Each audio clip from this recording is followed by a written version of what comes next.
Hello students. आज हम BSc first year organic chemistry की जो सेकेंड यूनिट स्टीरियो आइसोमेरिज्म या त्रिविम समावयवता है उसका सेकेंड पार्ट हम डिस्कस करेंगे। स्टीरियो आइसोमेरिज्म क्या होती है, कितने प्रकार की होती है, उसको हमने पार्ट 1 में डिस्कस किया था और उसमें ऑप्टिकल आइसोमेरिज्म के लिए क्या कंडीशन है, एसिमेट्री क्या होती है, असममितता और किरैल कार्बन, उसके बारे में डिस्कस किया था। अब उसी को हम आगे अब सेकंड पार्ट में डिस्कस करने जा रहे हैं।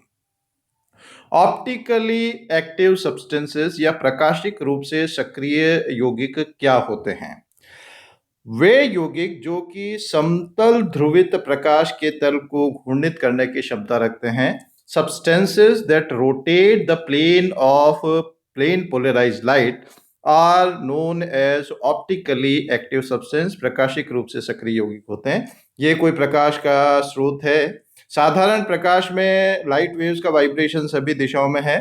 अब इसको हम पोलराइजर या निकोल प्रिज्म में से पास करें तो हम प्लेन पोलराइज्ड लाइट या समतल ध्रुवित प्रकाश प्राप्त करते हैं जिसमें वाइब्रेशंस केवल एक ही डायरेक्शन में है। अब इसको हम प्रकाशिक सक्रिय या प्रकाशिक समावयव में से सैंपल ट्यूब में से गुजारते हैं तो एक समावयव इस प्लेन पोलराइज्ड लाइट के प्लेन को राइट साइड में रोटेट करता है और दूसरा समावयव उसको प्लेन पोलराइज्ड लाइट को लेफ्ट साइड में रोटेट करता है। तो वे यौगिक जो कि समतल ध्रुवित प्रकाश के तल को घूर्णित करते हैं प्रकाशिक रूप से सक्रिय कहलाते हैं। The property of substances to rotate the plane of plane polarized light is known as optical activity। ये जो गुण है प्रकाशिक सक्रियता के नाम से जाना जाता है और इस फिनोमिना को हम प्रकाशिक समावयवता या ऑप्टिकल आइसोमेरिज्म कहते हैं। With chiral compound, the plane of polarized light is rotated through a angle of alpha। Suppose इसका रोटेशन का ये डायरेक्शन है और रोटेशन के बाद ये डायरेक्शन हो जाता है तो अल्फा डिग्री एंगल से इसको रोटेट करता है। ये ऑब्जर्व्ड रोटेशन कहलाता है। ये ऑब्जर्व्ड रोटेशन क्लॉकवाइज भी हो सकता है, एंटी क्लॉकवाइज भी हो सकता है। The substances which rotate the plane of plane polarized light to clockwise direction, clockwise direction में जो रोटेट करते हैं they are known as dextro-rotatory compound, या वो जो समावयव है वो dextro-rotatory कहलाता है। इसको हम स्मॉल d या प्लस साइन से डिनोट करते हैं। Whereas the substance which rotate the plane polarized light to anti-clockwise direction, यानी कि लेफ्ट पोजीशन में वो रोटेट करता है, एंटी क्लॉकवाइज रोटेट करता है, तो वो जो है वो लीवो रोटेटरी रूप कहलाता है। इसको स्मॉल एल या माइनस साइन से हम डिनोट करते हैं। And secondly the equal amount of two enantiomers, यानी कि 50-50% मिश्रण डी और एल रूप का, वो रेसिमिक मिश्रण के नाम से जाना जाता है। That is known as racemic mixture. और रेसिमिक मिक्सचर जो है ऑप्टिकली इनएक्टिव होता है, प्रकाशिक रूप से अक्रिय होता है। और क्यों? ड्यू टू एक्सटर्नल कंपेंसेशन, बाह्य प्रतिकार के कारण। Because optical rotation of one form get cancelled by optical rotation of another form. Alpha quant से डी रूप जो है क्लॉकवाइज रोटेट कर रहा है, एल रूप जो है उसी को उतना ही एंटी क्लॉकवाइज रोटेट कर रहा है। तो बाह्य प्रतिकार के कारण ये जो रेसिमिक मिश्रण है ये ऑप्टिकली इनएक्टिव होता है। इसमें एग्जांपल लैक्टिक एसिड का दे रखा है। इसमें सेंट्रल कार्बन से OH, CH3 और COH ये ग्रुप जुड़े हुए हैं। तो एक रूप उसको क्लॉकवाइज रोटेट कर रहा है, ये D रूप है, और एक रूप उसको एंटी क्लॉकवाइज रोटेट कर रहा है, ये L रूप है। और जो रेसिमिक मिश्रण है इन दोनों का बराबर बराबर मिश्रण, ये ऑप्टिकली इनएक्टिव होता है बाह्य प्रतिकार के कारण से। Now what are enantiomers? Enantiomers या प्रतिबिंबी रूप भी इनको कहा जाता है। ये क्या होते हैं? The chiral compound or stereoisomer having non-superimposable mirror images relationship are known as enantiomers, and this phenomena is known as enantiomerism। यानी कि वे कैरल यौगिक जो कि एक दूसरे के समतल दर्पण प्रतिबिंब होते हैं वो एनेंशियोमर्स या प्रतिबिंबी रूप समावयव कहलाते हैं। एंड व्हेन ए कंपाउंड और its mirror images are not superimposable, यानी कि यौगिक और उसका जो समतल दर्पण प्रतिबिंब है वो एक दूसरे पर अध्यारोपित नहीं होते हैं, ये अलग अलग हैं। तो वो भी आपस में एनेंशियोमर्स कहलाते हैं। और chiral compound has no plane of symmetry in any conformation, किसी भी कन्फर्मेशन में कोई भी सममिति तल जो है उसमें उपस्थित नहीं होता है। तो ये लैक्टिक एसिड का एग्जाम्पल दे रखा है, उसमें लैक्टिक अम्ल के ये दो एनेंशियोमर्स हैं जो कि एक दूसरे के समतल दर्पण प्रतिबिंब हैं। अब एनेंशियोमर्स जो होते हैं प्रतिबिंबी रूप, इनके क्या क्या गुण होते हैं? Enantiomers have identical physical properties, यानी कि melting point, boiling point, density, refractive index वगैरह सेम होते हैं। Hence it can not be separated by fractional distillation और फ्रैक्शनल क्रिस्टलाइजेशन। क्योंकि इनके भौतिक गुण समान है तो हम उनको प्रभाजी आसवन से या प्रभाजी क्रिस्टलन के द्वारा पृथक नहीं कर सकते हैं। एनेंशियोमर्स हैव वन और मोर एसिमेट्रिक कार्बन, इनमें एक या एक से अधिक असममित कार्बन होना चाहिए। एनेंशियोमर्स आर ऑप्टिकली एक्टिव, ये प्रकाशिक रूप से सक्रिय होते हैं। Enantiomers have identical chemical properties, उनके रासायनिक गुण भी समान होते हैं except towards optically active reagent, जो प्रकाशिक रूप से सक्रिय अभिकर्मक होते हैं उनकी अभिक्रिया छोड़ करके बाकी सारी रासायनिक अभिक्रियाएं सेम होती है। They are stereoisomer that are mirror images, ये त्रिविम समावयव हैं जो कि एक दूसरे के समतल दर्पण प्रतिबिंब होते हैं। Two enantiomers rotate plane or plane polarised light to an equal extent but in opposite direction, बराबर मात्रा में पर विपरीत दिशा में ये समतल ध्रुवित प्रकाश के तल को घूर्णित करते हैं। तो ये एनेंशियोमर्स के गुण हैं। अब डायस्टीरियोआइसोमर्स, डायस्टीरियोआइसोमर्स जो हैं इसमें जो दो समावयव होते हैं वो एक ही यौगिक के त्रिविम समावयव हैं, पर वो एक दूसरे के समतल दर्पण प्रतिबिंब नहीं होते हैं। They are not mirror images of each other. तो stereoisomers having no mirror images relationship are known as diastereoisomer, जिनमें आपस में जो है मिरर इमेजेस का दर्पण प्रतिबिंब का संबंध नहीं होता है, वो अप्रतिबिंबी रूप या डायस्टीरियोआइसोमर्स कहलाते हैं। And this phenomena is known as diastereoisomerism. या हम कह सकते हैं when a compound and its mirror images are super impossible, यौगिक और उसका जो दर्पण प्रतिबिंब है वो सुपर इम्पोजिबल है, and they are identical achiral compounds are known as diastereoisomers. अब इसमें टार्टरिक एसिड, टार्टरिक अम्ल का उदाहरण दे रखा है। टार्टरिक अम्ल COOH, CHOH, CHOH, COH। तो अब इसमें टार्टरिक अम्ल में दो एसिमेट्रिक कार्बन है, दो असमित कार्बन है। ये वाला कार्बन भी असमित है, ये वाला कार्बन भी असमित है। कार्बन नंबर 2 और 3 they are asymmetric.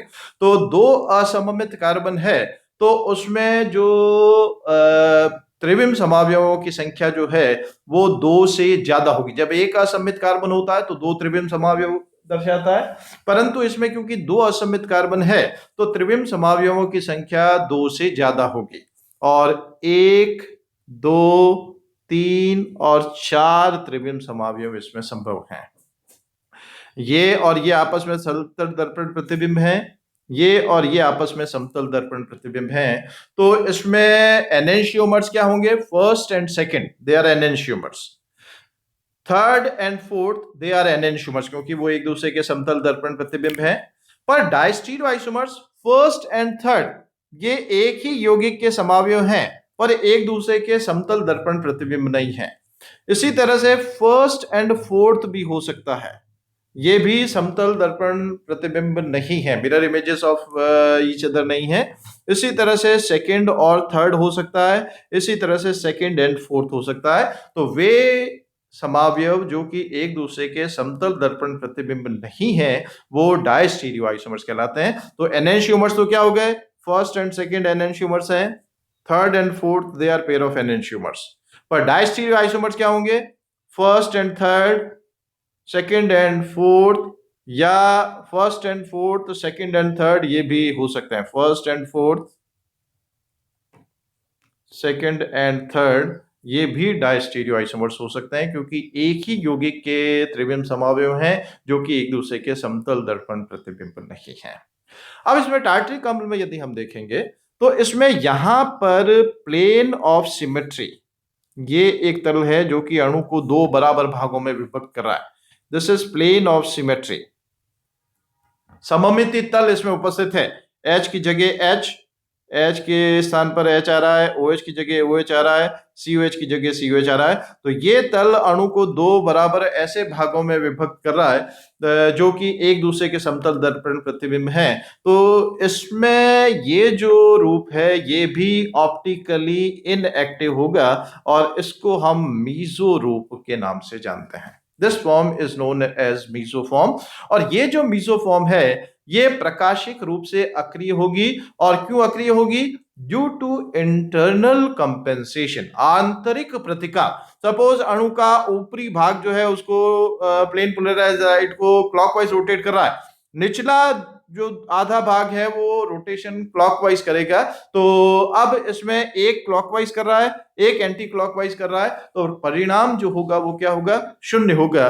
Means it will be optically inactive. और ये जो रूप है इस रूप को मीजो रूप या मीजोफॉर्म के नाम से जाना जाता है। तो ये जो दो फॉर्म हैं इसमें ये प्रकाशिक रूप से अक्रिय होंगी और इनको हम मीजो रूप के नाम से जानते हैं।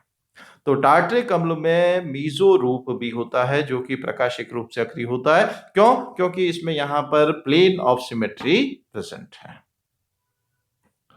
Now configuration.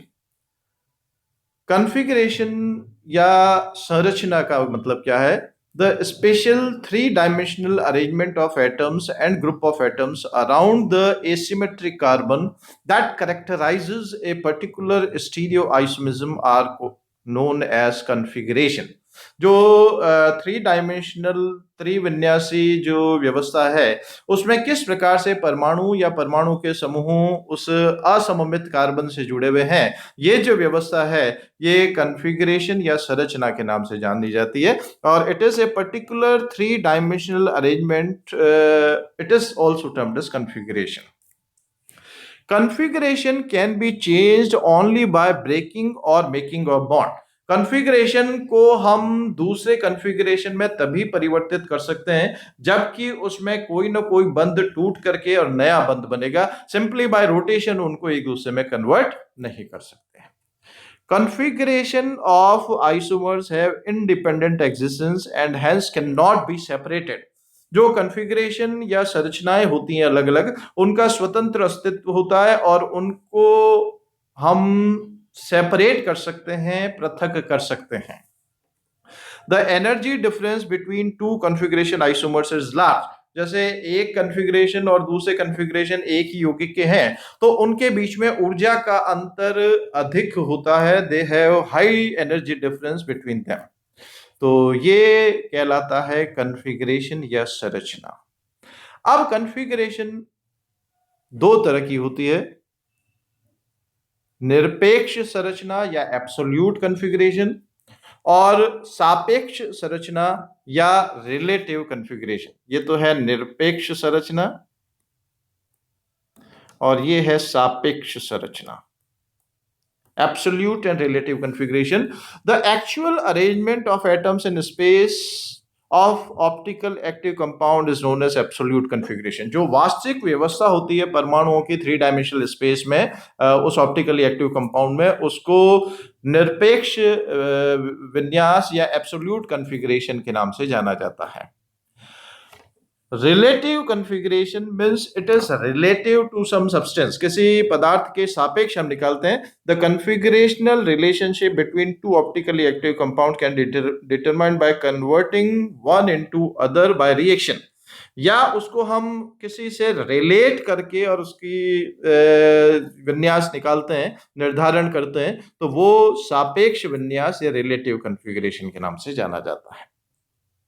अब पहले हम इसमें रिलेटिव कॉन्फ़िगरेशन की बात करते हैं या सापेक्ष विन्यास की बात करते हैं। उसको D and L system, D capital D, वो स्मॉल डी और स्मॉल एल, तो वो रोटेशन का डायरेक्शन प्लेन पोलराइज्ड लाइट को राइट या लेफ्ट या क्लॉकवाइज एंटी क्लॉकवाइज रोटेट कर रहा है, उसके हिसाब से हम स्मॉल डी और स्मॉल एल का प्रयोग करते हैं। पर ये जो कैपिटल डी और कैपिटल एल है ये सापेक्ष विन्यास या रिलेटिव कॉन्फ़िगरेशन के लिए काम में आता है। The oldest system of nomenclature of enantiomers is D and L system. सबसे पुराना सिस्टम है ये DEL and system was used to specify the configuration at the asymmetric carbon. Asymmetric carbon के अराउंड configuration विन्यास क्या है, उसके लिए हम DEL system काम में लेते हैं.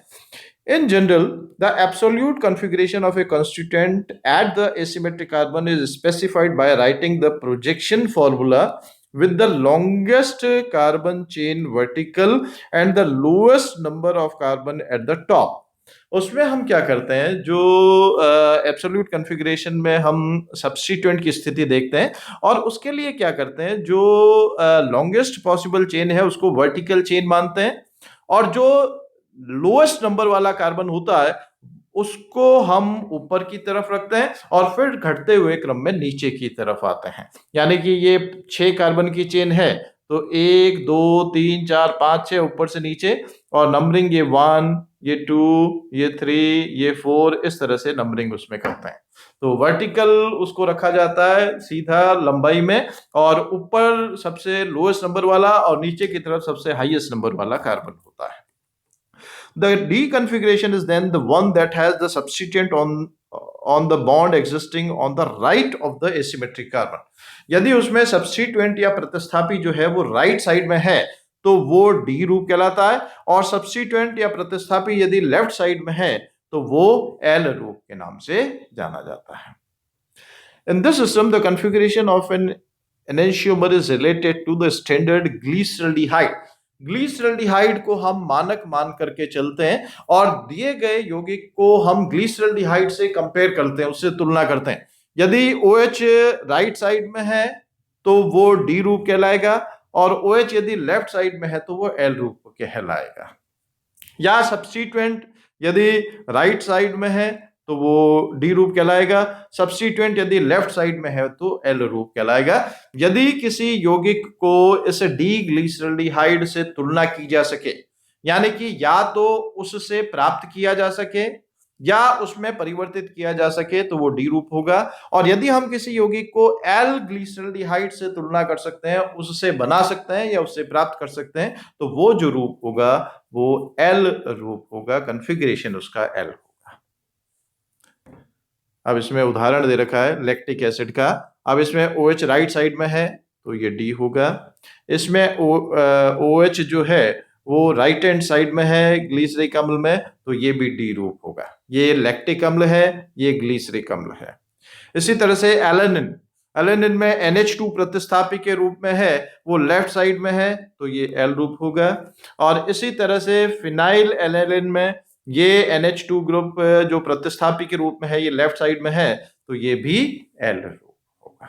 तो इस तरह से यदि सब्स्टिट्यूएंट राइट साइड में है तो वो डी रूप प्रतिस्थापी या OH ग्रुप और सब्स्टिट्यूएंट या OH ग्रुप लेफ्ट साइड में है तो वो एल रूप कहलाता है. तो ये तो है रिलेटिव कॉन्फ़िगरेशन. अब एब्सोल्यूट कॉन्फ़िगरेशन आर और एस नोमेनक्लेचर किस तरह से किया जाता है वो हम नेक्स्ट पार्ट में डिस्कस करेंगे. Thank you.